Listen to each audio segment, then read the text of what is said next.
Guys, welcome to the Pound. Today we're going to be covering start sits for QBs, running backs, wide receivers, and tight ends. We have you covered. I'm here with Tyler, the young wizard, and we're going to jump right into my QB starts for the week. Dak Prescott, Justin Herbert, Jimmy Garoppolo, Marcus Mariota, and Kirk Cousins.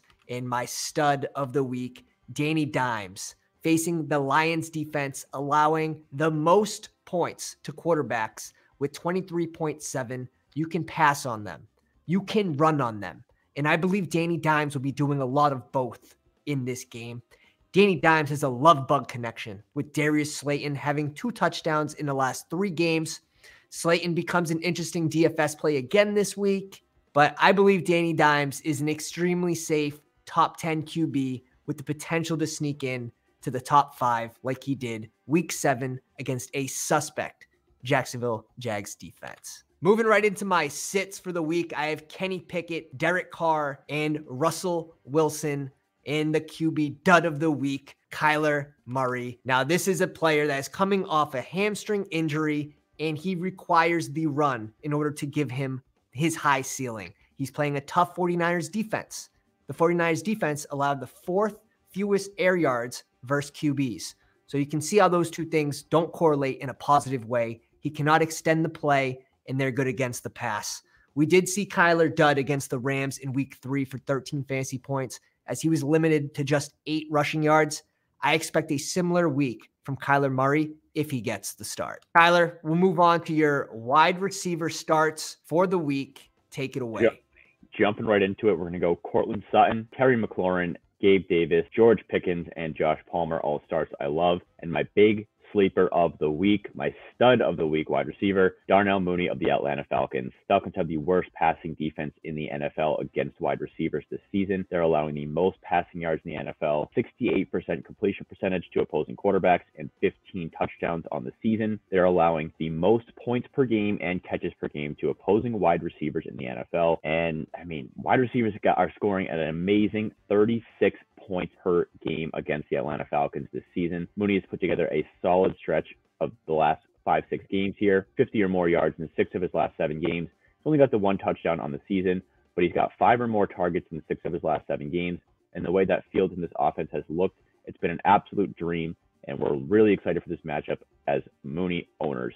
I like 5 catches or more, 80-plus yards, and a house call for Mooney in the easiest matchup of the season. Now, that's a hot take. Jumping right over to the sits, I got Michael Pittman, Brandon Ayuk, DJ Moore, Allen Robinson, and Garrett Wilson. And my big wide receiver dud of the week, Devontae Smith versus the Indianapolis Colts. The Colts defense has actually been pretty solid this year against wide receivers. They're allowing the fewest wide receiver fantasy points in the NFL, second fewest wide receiver catches allowed per game, and the second fewest wide receiver yards per game allowed, 4th in wide receiver touchdowns this season. And Smith has struggled to provide some consistency for fantasy owners all season long. The ceiling has been great, but the floor has been 0 catches on 4 targets for a whopping 0 points. So 4 out of 9 of his games have been below 7 points this year.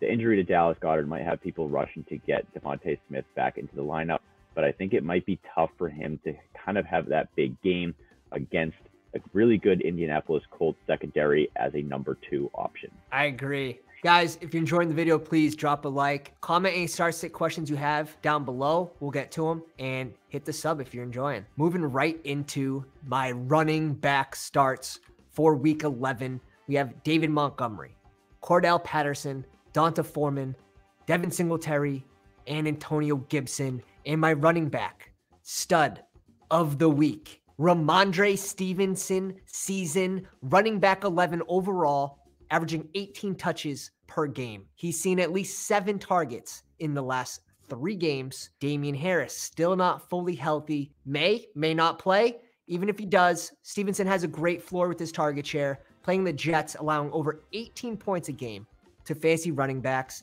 Again, this is a defense that is tougher against the pass. Devontae Parker's banged up, even questionable to play. I think that they're going to have to run the ball to stay competitive in this game, making him my stud of the week. Moving into my running back sits, we have James Robinson and Michael Carter, Henderson and Cam Akers, Melvin Gordon. We'll add Latavius Murray in there, DeAndre Swift, and Zeke. Running back dud of the week, I have Najee Harris versus the Bengals, After seeing 20 touches last week for 99 yards on one of his best yards per carry games of the season, he was not involved in the passing game. He did not find his way into the end zone. Actually, Kenny Pickett stole a 1-yard carry from him on the goal line, punching it in. Najee Harris's snap count decreased from 73% to 60%, as we saw Warren's increase from 29 to 43. The Bengals defense allowed the 9th fewest fantasy points to running backs. Najee Harris is also dealing with knee soreness, so this is just all around trending downward for Najee Harris.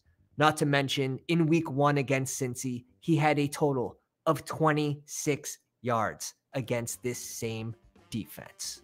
Tyler, please take it away with the tight end starts. Love those running back picks. We got tight end starts coming up right now. George Kittle, Cole Kmet, and Tyler Higbee as my big starts for the week.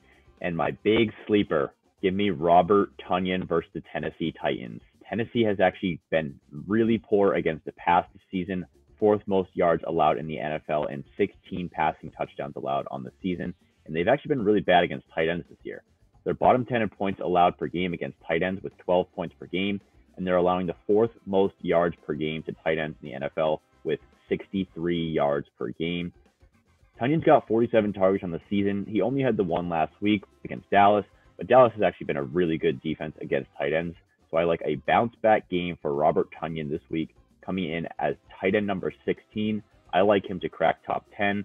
I'm liking him 5 catches, 50 plus yards, and maybe an end zone appearance for him. My big sits over in the tight end position, we have Foster Moreau, Tyler Conklin, and Taysom Hill. And finishing off with the biggest bust of the week for me in the tight end position, Dawson Knox versus the Cleveland Browns. Browns pass defense has not been good as we have seen so far this year, but Cleveland allows 8 fantasy points per game to tight ends. That is the 4th fewest in the NFL.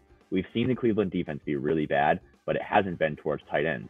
They're only allowing 3 catches per game to tight ends. That is the 2nd lowest rate in the NFL, and just 44 yards per game to opposing tight ends. The real threat in this game are the Buffalo wide receivers. That's why they're going to be feasting all day, but Dawson Knox is going to be off in the corner crying because he's not getting any targets. 4th in team targets so far this season, only 1 double-digit performance of the season, and it was a couple of weeks ago, but last week he had his first week over 50 yards receiving, and a majority of those yards came as a check down on that last drive of regulation against Minnesota, where he was not covered by anybody for 30 yards.